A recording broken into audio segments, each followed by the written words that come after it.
We present here an overview of our research. A core principle of our work is to construct robotic behaviors from simple sensory-motor conditionings. In our vision systems, raw images can be processed to extract focus points.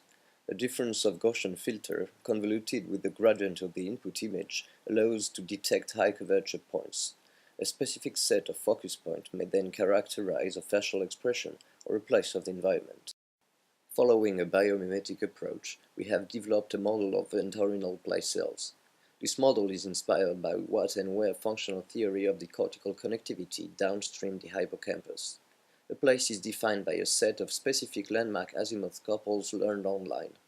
Visual landmark recognition provides the what information and models the temporal pathway. The absolute landmark position provides the where information and models the parietal pathway. A place cell is thus defined as the categorization of a pattern of landmark azimuth couples. Sensory motor navigation relies on the learning of conditionings between perceptions, in our case place cells, and actions, meaning the directions to head for. Recognition of a specific place cell triggers the associated action. This principle allows to learn different kinds of navigation behaviors. If the place-action couples are adequately learned, an attraction basin is defined. The robot can learn the succession of place-action couples, enabling it to follow a definite trajectory. If the place-action couples are convergent, the robot will head for the bottom of the attraction basin. The cognitive map is a more sophisticated way to use place cells.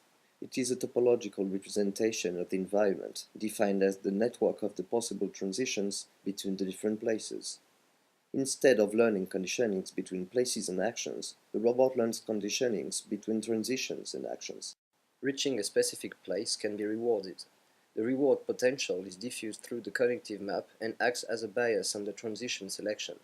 This gradient descent allows to choose the most effective transitions to reach the goal place. In order to investigate how autonomous robots can acquire skill learning capabilities, we follow the developmental approach. A minimal controller based on visio-motor associations can let low-level imitation emerge. Initially, the robot learns associations between its hand visual position and its arm motor configuration. Then, because of its limited visual capabilities, the robot can mistake a human hand with its own hand. According to previous learning, there can be an incoherence between visual and motor information. The robot corrects it by moving its arm into the adequate motor position. This emergent immediate imitation can be the basis for more complex skill learning. The visual motor controller and a memorized sequence predicting the next hand visual position are sufficient for reproducing a demonstrated task. Passive manipulation and symbolic rewards are used for teaching the robot how to sort cans according to their color. Using a cognitive map, the robot can learn to perform different goal-related tasks.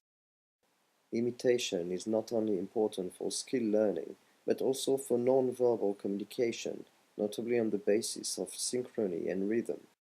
We developed a model inspired from developmental psychology, enabling the robot to learn to recognize and mimic emotional facial expressions. This model relies on the involuntary imitation of facial expressions known by developmental psychologists as emotional resonance. This mechanism is particularly strong between the baby and its parents. Imitating the baby's facial expression, the parents act as a mirror, reflecting to the baby its own facial expression. The robot internal state triggers a corresponding facial expression. The human partner mimics it. Conditional learning allows the robot to associate the perception of the human facial expression with its own internal state.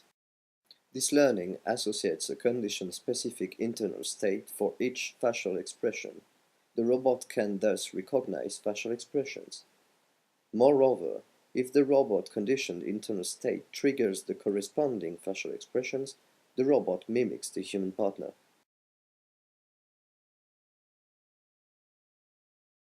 For over 10 years, our research has been twofold. On one side, we want to model the functions of the main brain structures. On the other side, we want to demonstrate that a bottom-up approach provides adaptive and robust solutions. Our approach allows us to tackle various robotic issues with a model of the same brain structures, from navigation or object recognition to nonverbal human-machine interaction or emotional resonance. Studying how models can allow robots to adapt to physical and social changing environments is a core issue for developing cooperative robotics.